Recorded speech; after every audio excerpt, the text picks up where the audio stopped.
Dejamos Chile y nos vamos rápidamente a Perú. Allí está nuestra compañera Carmen Alvarado, quien a esta hora tiene información. Carmen, qué gusto saludarte. Feliz viernes. ¿Qué está pasando a esta hora? Un placer, compañeros. Seguimos actualizando la información desde la capital peruana. Hemos hablado mucho de política, pero ¿qué te parece si ahora aterrizamos temas económicos? De pronto lo hemos hablado en anteriores ocasiones sobre lo que ha significado que se rebaje la calificación crediticia del Perú, de acuerdo a lo que también ha determinado Standard & Poor's. Y yo me encuentro como una voz autorizada. Para mí es un verdadero placer conversar en estos momentos para poder explicar lo que viene ocurriendo en el territorio peruano nacional. El exministro de Economía, Luis Miguel Castilla, pero también director ejecutivo de Evidenza Instituto y es parte también del listado de los economistas más influyentes del Perú de este año. Un placer tenerlo. Muchas gracias por estar con DirecTV en toda América Latina. Muy buenas tardes. Muchas gracias por la entrevista, muy amable. Primero sus impresiones. De pronto esta noticia no es nueva, ya comienza con algunas implicancias, pero me gustaría tener en cuenta su perspectiva de cómo retomar el sendero. Se ha hablado mucho del ruido político, se ha hablado mucho, incluso lo dijo el ministro de Economía, José Arista, de que no hay un espacio para poder hacer reformas. ¿Cuál es su sentir? Mire, en el Perú ha habido un punto de inflexión importante a partir de que el gobierno, el Ejecutivo, no ha tenido mayoría en el Congreso y que le ha sido muy difícil gobernar. Esto empezó con mucha claridad desde el gobierno de Pedro Pablo Kuczynski en el 2016, donde gobiernos muy débiles han dado pie a una volatilidad muy inusitada en el país, de tener en 6 años 6 presidentes, y esta inestabilidad política le ha pasado factura a la economía. Usualmente el Perú ha sido un país de cuerdas separadas, la política por un lado, la economía por el otro. Pero lo que vemos es que actualmente ya ha comenzado a afectar la capacidad de crecimiento, se ha reducido.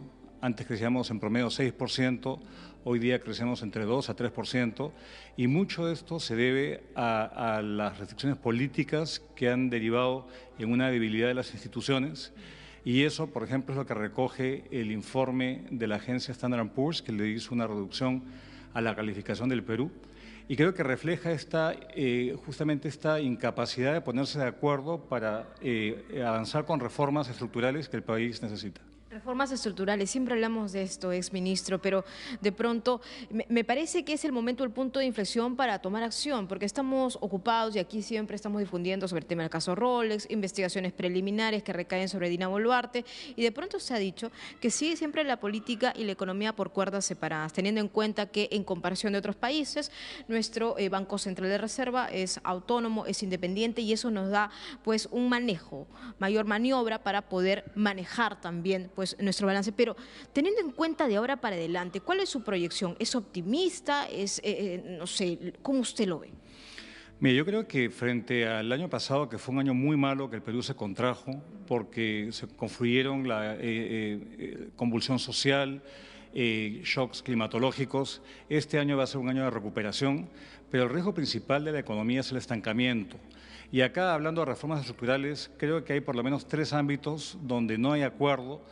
Perú es un país que avanzó mucho en la macroeconomía, tiene una solvencia muy grande, un banco central independiente, con una tasa de inflación que ya nuevamente bajó por debajo del 3%, pero es un país que es incapaz de lidiar con una rigidez laboral muy fuerte que provoca que tengamos la tasa de informalidad más alta de América Latina. 7 de cada 10 peruanos es informal. Otro aspecto, y se está discutiendo hoy día en el Congreso, es cómo aumentar la cobertura del sistema de pensiones en el país. Tenemos que solamente 3 de cada 10 peruanos cotizan en un fondo de pensión, sea público o privado, y que a raíz de los retiros que se han dado en el Congreso de la República, tenemos que a futuro 1 de cada 10 jubilados tendrá una pensión. Entonces, eso muestra la precariedad y la vulnerabilidad a la que está expuesta la población peruana. ¿Más pobres en el Perú? Bueno, ciertamente somos de los pocos países que ha mostrado un incremento en la tasa de pobreza, a diferencia de los otros países que están reduciendo la tasa de pobreza. Este año probablemente veamos cifras en torno al 30%, el año pasado fue 27%, y estamos yendo en contravía del resto de países de la región, a tasas parecidas a las que tuvimos durante la pandemia. Y todo esto también radica, más allá de la pobreza monetaria, es en la falta de acceso a servicios básicos para la población. Esto refleja la incapacidad de gobiernos regionales y locales de dar servicios de calidad y la población está molesta porque no recibe una contraprestación de parte del Estado pese a haber recursos públicos. Entonces, es como una paradoja de ser un país rico en recursos, pero con una gestión pública deficiente y con falta de liderazgo de la clase política para efectivamente poner sus intereses de lado y legislar y gobernar para el bien colectivo. Muy importante lo que dice. Ahora, me quedo con esta reforma del sistema de pensiones. Hoy justamente hablábamos de la AFP más temprano, Andy, de lo que significa también este cronograma que ya se ha dispuesto, de acuerdo a SBS, de acuerdo también a lo que viene en los próximos meses, en 4 partidas, ¿no? Son 4 UITs, recordemos, 20.600 soles, pero aparte de eso también tenemos la CTS. Entonces, parece como si quisiéramos liquidez o se está utilizando la herramienta política para decir a la ciudadanía, bueno, aquí tienen, utilícelo en estos momentos, pero luego ¿qué? ¿Qué viene para más adelante? Por ejemplo, la CTS, que es el tiempo de compensación de servicios, que tiene un colchón para poder pues reaccionar ante la pérdida del trabajo. Y por otro lado, estamos hablando del dinerito que nos sirve cuando estemos un poco mayores y necesitemos también una jubilación. Mire, ahí hay dos factores que son cruciales. Es que el Congreso legisla para una minoría, porque en el Perú hay 14 millones de peruanos informales que no acceden a un fondo de pensiones, que no acceden a una compensación por tiempo de servicio, seguro de desempleo. Y el Congreso insiste en un móvil de que estamos en recesión, que estamos en una crisis económica, que la inflación, y es todo lo contrario, la economía se está recuperando, pero no se puede recuperar más porque justamente tenemos a un Congreso que legisla para el aplauso, el corto plazo, el aplauso fácil, y lo que nos va a dejar es una bomba de tiempo a futuro. El Perú se está envejeciendo.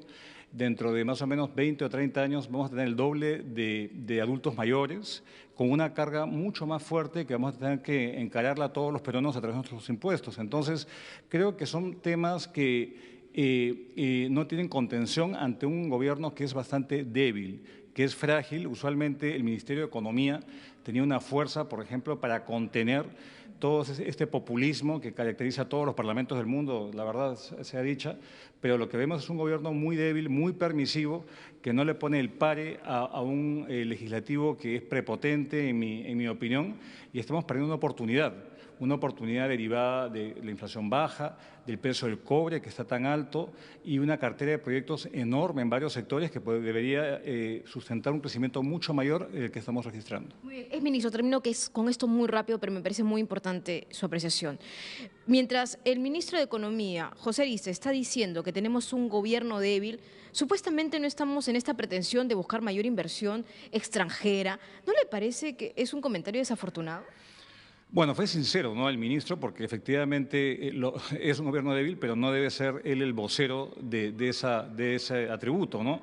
Yo creo que sí no se da una imagen de coherencia al tener que ser corregido y enmendada a la plana por la propia presidenta. Y acordémonos que este año es un año especial para el Perú porque somos el país anfitrión del APEC, que es una de las citas empresariales y de líderes más importantes del mundo, acá en el Perú por tercera vez.